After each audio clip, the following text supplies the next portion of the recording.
Welcome to TP Talks. TP Talks is a webinar series hosted by Teleperformance as a means of sharing innovations and market trends with our clients, our prospects, and friends across the landscape. And for today's session, specifically across the healthcare ecosystem. My name is John Machinsky. I'm Executive Vice President and Customer Experience Strategist for Teleperformance.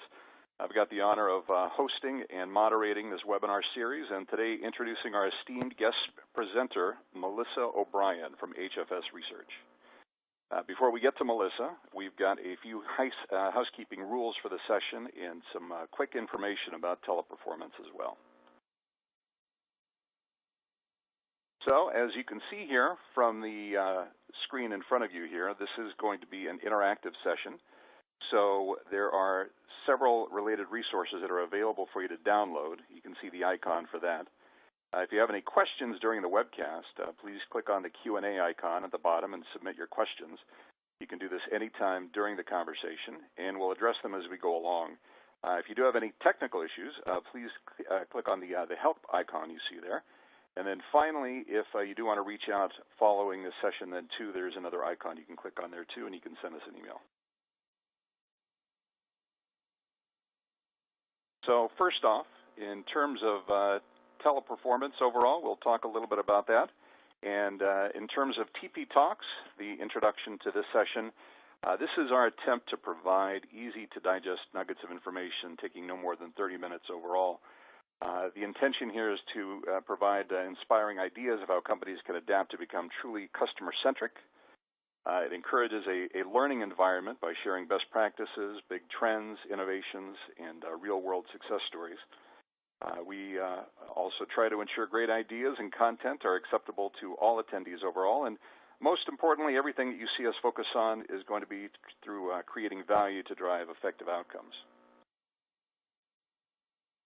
Now, in regards to Teleperformance, if you're not familiar with us, we are the global leader in customer experience solutions. We're in a unique position to provide insights from a variety of industries, geographies, content channels through a variety of interactions all around the globe. In fact, we do speak with 40% of the world's population every year with 217,000 employees. You'll see spread across 74 countries and also all across the U.S. and through home agents.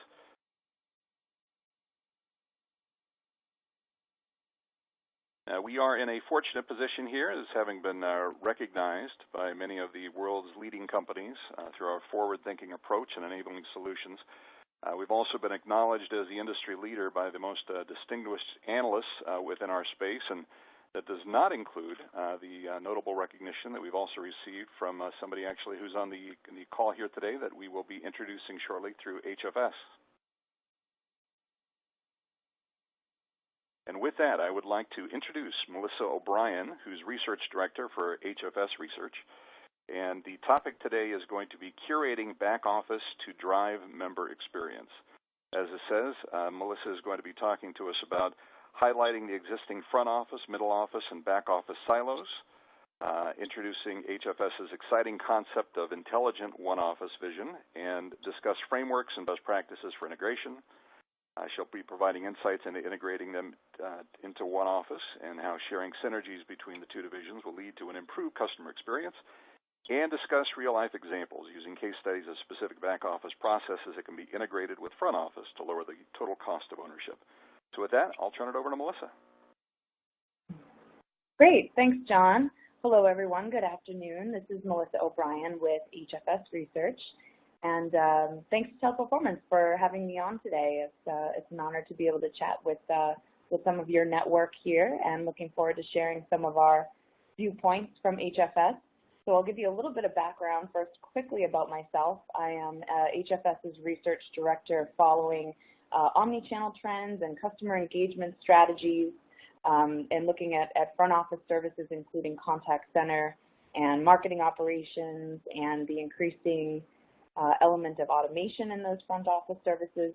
So that's my purview at HFS, and I worked at IDC previously for about 4.5 years running the customer care BPO program there worldwide. And from before that, coming from a contact center background, so in various operations roles there.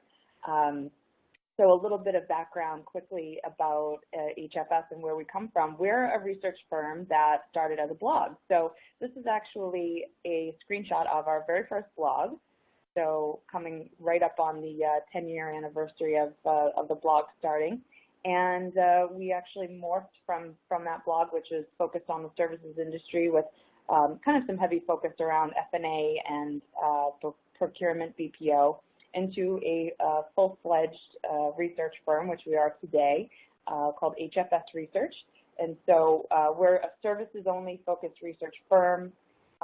We do the same sort of competitive assessments, which we call our blueprints, which are written for buyers of enterprise services, like many of yourselves on the call today, to help you sort of navigate the landscape of service providers in the market today. And we also have a heavy network of buyer contacts too that we work with and try to sort of bridge that gap between the buyers and service providers and understand what's changing about the dynamics in the services industry today. So that's a little bit about HFS and what we're doing. So I want to start off showing you some data. So what we're looking at right now, and I'll get quite a bit into this as we go through the conversation today, is about what we're terming the intelligent one office. And so we go out and we do these buyer surveys several times a year. This particular survey that you're looking at here is from what we called our Intelligent Operations One Office study from last year. And we asked buyers what's important to them, what's changing, what sort of things are driving relationships with your service providers.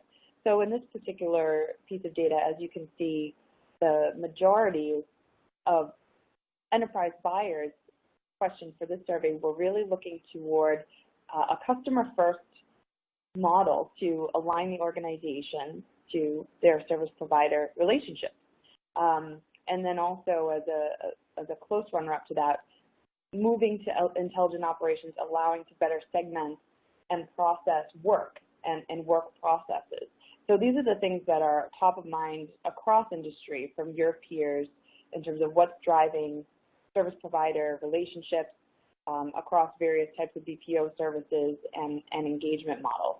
We'll get a little bit more in depth about that. I wanted to drill down and show you a little bit of data specific to the healthcare industry.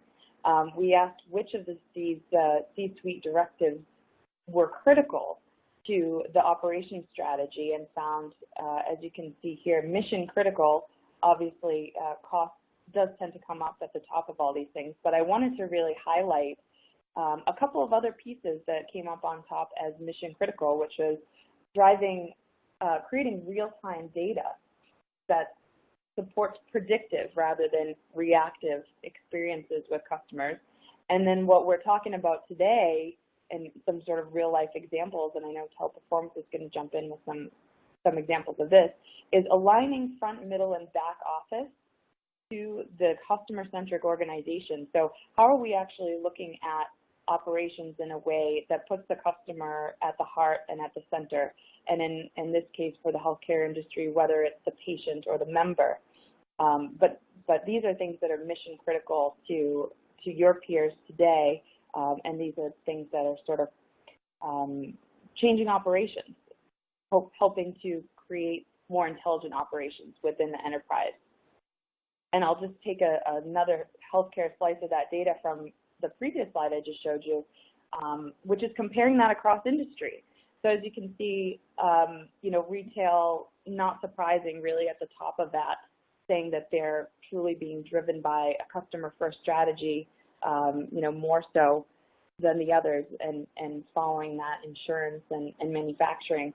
So, but I think what we're seeing right now is an enormous opportunity in the healthcare industry, and also we'll see some catch-up, I think, coming from some of the major banks as well, as there's been so much tumult and so many changes, really pivoting the organization, the healthcare organization, to be a customer-centric organization is something that's happening now and something that's going to be increasing in the coming years.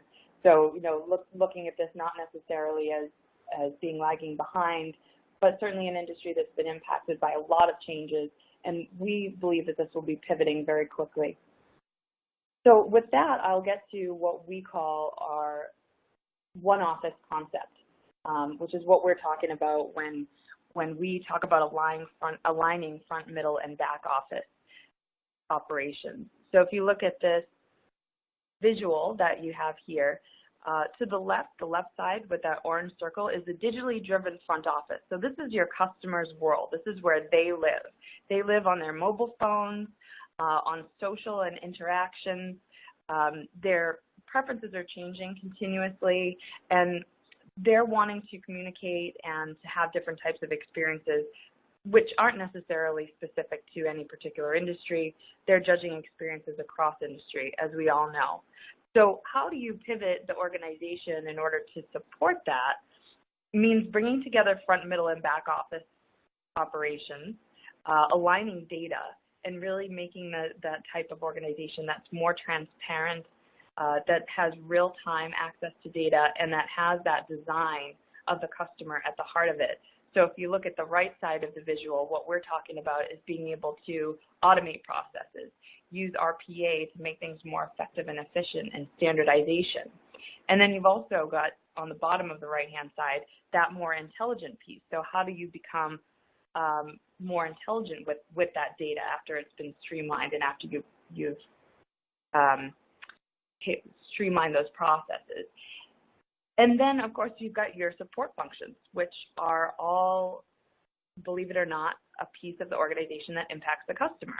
And that's a big piece of pivoting towards being able to support this, is recognizing that even IT support, that HR, in your cases, maybe billings and claims management, all of these elements that are typically behind the scenes do end up impacting and need to be aligned to support that digital front office customer experience.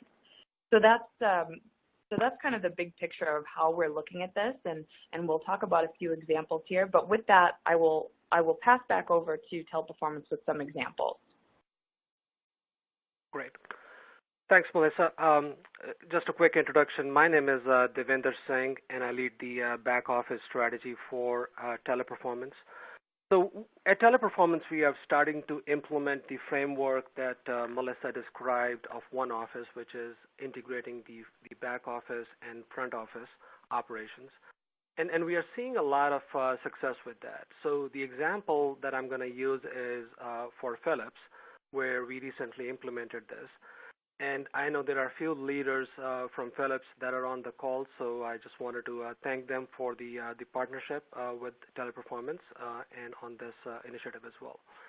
So we started with Philips in 2016 in the U.S., and we handle their front office operation for personal health as well as back office operation, where any cases or issues that are not resolved by the front office are escalated to the back office. And, this program, was set up as your typical front office, back office programs are set up, typical silo operations, where there were separate agents handling the back office as well as the front office operations. They had, separate processes, in some cases separate tools. And when we got the program, they were in separate rooms, not talking to each other. So what would happen would be a call would come in, and the front office agent would not be able to resolve the call, and they would escalate the case to a back office agent. And the back office agents were dealing with a backlog of cases and requests from prior, and they would work the cases oldest to the newest.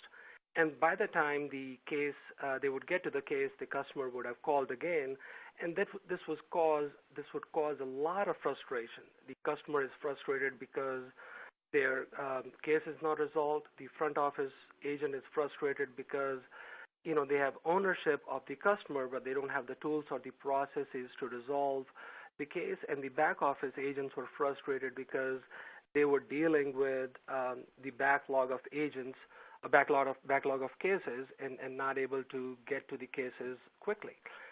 So we implemented what Melissa described, the one office concept. We brought together the front office and back office agents on the same call floor. We assigned a back office agent to the front office team, And we also implemented technology such as TP chat. So when a call would come in, we would bring in the back office agent real time into the conversation. So the front office and the back office agents would collaborate real time and resolve the case right then and there. So, and again, this is work in progress. As Melissa mentioned, there are a lot of other things that we are thinking about bringing to the table. But with this integration, we are seeing huge improvement in results. So improvement on the Net Promoter Score.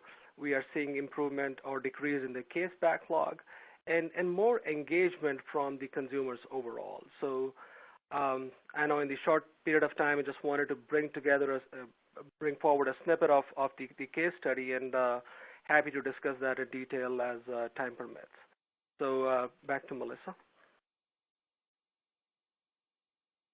Great, thank you. Yeah, I think one of the pieces that you just described that's most important is that this is certainly a work in progress, and we see that across enterprises and across the different buyers and service providers that we talk to. We're not expecting this kind of holistic, integrated customer engagement overnight. In many cases, there are a lot of legacy systems, there are legacy processes, and there's a lot to work through. So I think that's why it's important.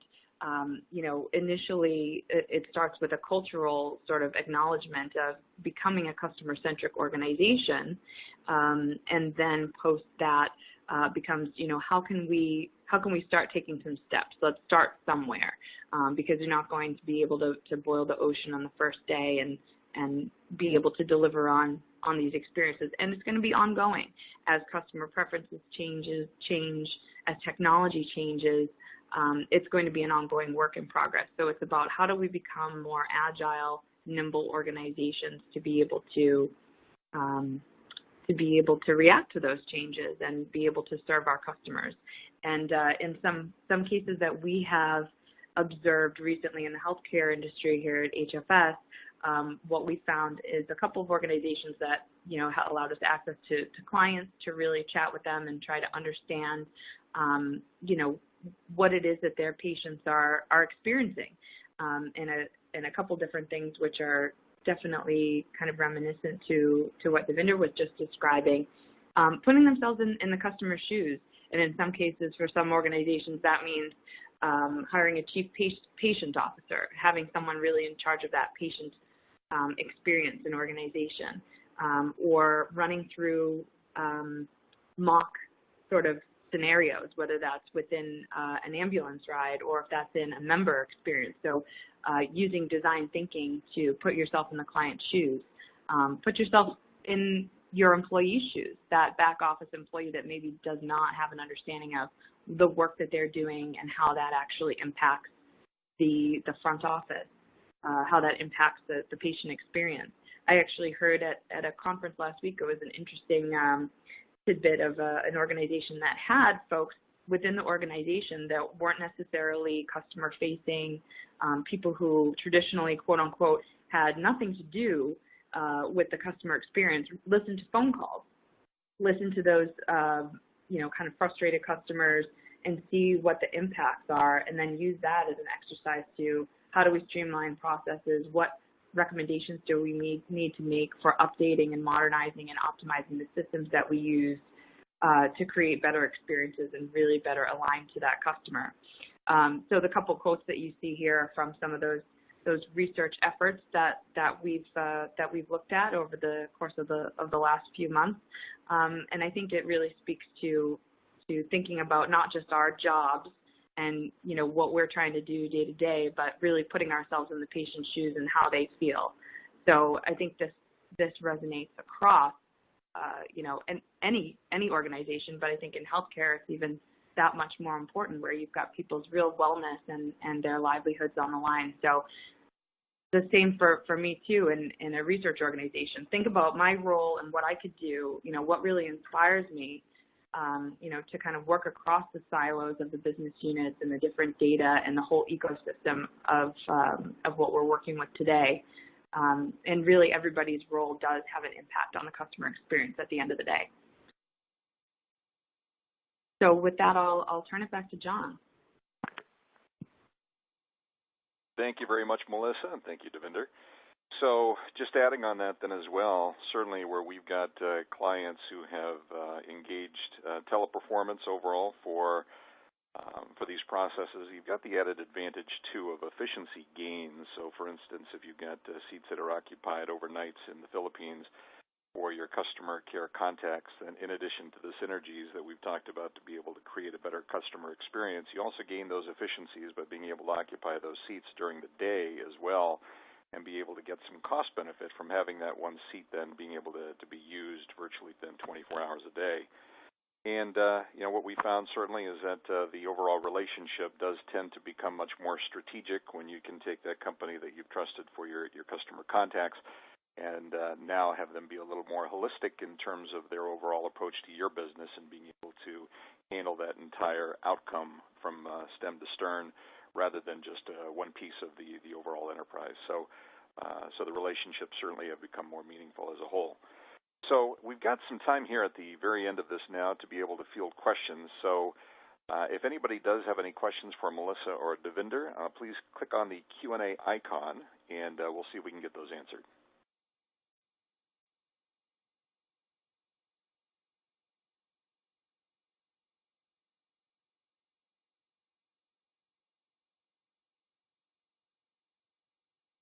John, while we are waiting for questions, I just wanted to bring forth another example and a huge opportunity we see on the payer side, if I may. Okay, perfect. Go right ahead. So when you look at the contact centers on the payer side, and one of the things we did was, we as John mentioned, we've got huge operations on the payer side globally, and we used our analytics group to analyze the contacts that were coming in and the reasons for those contacts. And as we looked at the calls coming in, we found 35% of the calls are coming from providers. And 80% of those calls are, really simple requests related to, where's my check, or the money that I got was different from what I was expecting, or, I haven't received my check at all. And so you look at the downstream impact of where those exceptions are coming from. Those are coming from your back office operations. And if there's a way to curate those exceptions right at the source, you can eliminate a lot of those contacts coming in to your contact center. So if a claim is being processed and we find out if the provider address is wrong, or if the deductible that the provider and the member are expecting is different from what is in the system, we could proactively notify the provider and the member of the issues and eliminate that call. So in terms of what John mentioned about the efficiencies that we can bring, so the total cost of operation, there can be a significant impact by combining the front and back office operations. Great. Thank you, Devinder. So we've got a few questions that have come in, so I will I'll go through these here then, and then Melissa or Devinder, if one of you care to answer, these would be great. So question from Rich. Often we have silos between front, middle, and back office operations at our client side. What are some more approaches that healthcare firms are taking to getting those not on the front line, more client-centric?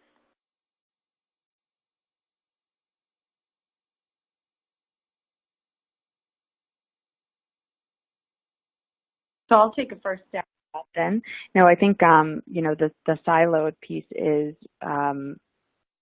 probably one of the biggest challenges across industries, and we see it not just between front, middle, and back office, but even in our front office operations. So, the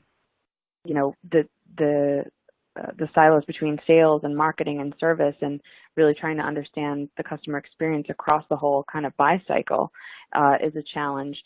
So, I think in some pieces it's a governance issue. So you do need to, and we see organizations doing this, to align to have some person or entity at the organization that's in charge of the customer experience for the sheer focus and purpose of facilitating that kind of sharing and de-siloization, I guess, between different parts of the organization. So that's really a governance issue, and it has to be something that's brought down from leadership, certainly. And I think in another regard, there's also an element which speaks to some of what Devinder was describing in the relationship with their client, which is working with the service provider organization to help break that down as well, which means a greater partnership, and it means allowing access to various stakeholders within the organization. So you might need to go to your service provider and say, like, look, I need some help with market and thought leadership to bring this to different parts of my organization, to kind of get them on board with this. And I definitely encourage companies to look to their service providers for that type of leadership, to look to them for innovation and say, how can you help me with this? Because in many cases, your contact center service provider or whatever element you might be using services for is really the expert in that space.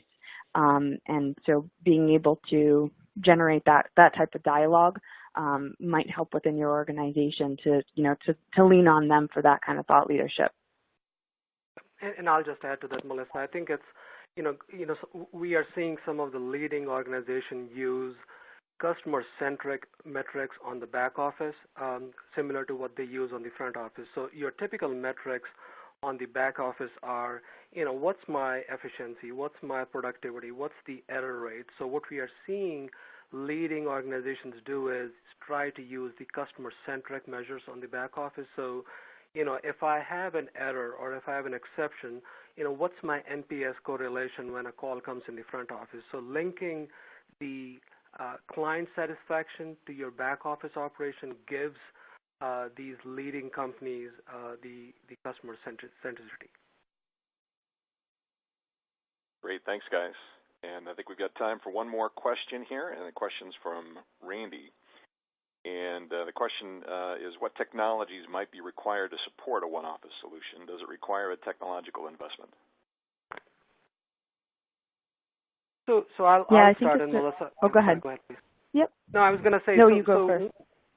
One of the things we do at Teleperformance is, first identify the process that's broken, and then bring in the technology. So, the example that you saw with Philips is, in order to bring the right technology in, you need to figure out what the problem is, and then bring the right technology to it. So, and that's what Teleperformance can do, is figure out what those intricacies are, and once we define that, we bring the right technology in. So, Melissa, please go ahead. Yeah, I agree, and I was going to say something similar, which is, it definitely, technology investment may be involved, but it certainly doesn't start with technology. It starts with the design, figuring out the problem, and then, understanding customer preferences and expectations, and then, how do you align to that? But it certainly doesn't start with the technology. It starts with that design element, and in many cases, you're able to to optimize and leverage even in legacy technology. It's more about writing off legacy thinking, I think, than it is necessarily about the technology in many cases. All right, great. Well, thank you. I think we are at our time here, so we do have still a few other questions for anybody that submitted a question and hasn't gotten a response. We will be emailing you back with a response to that question. But I would like to thank both Melissa and Devinder for some great content for today's session. And I'd also like to thank everyone for participating in today's event overall. If you would like to reach out and contact us, there again is an opportunity for you to do that through the icon that you have. So email that on over, and we'll make sure that we can get back with you as well. Please do keep an eye out for invitations to future TP Talks events. Those will be coming out shortly. This will be a regular series that we host. Thank you to everyone, and have a great day.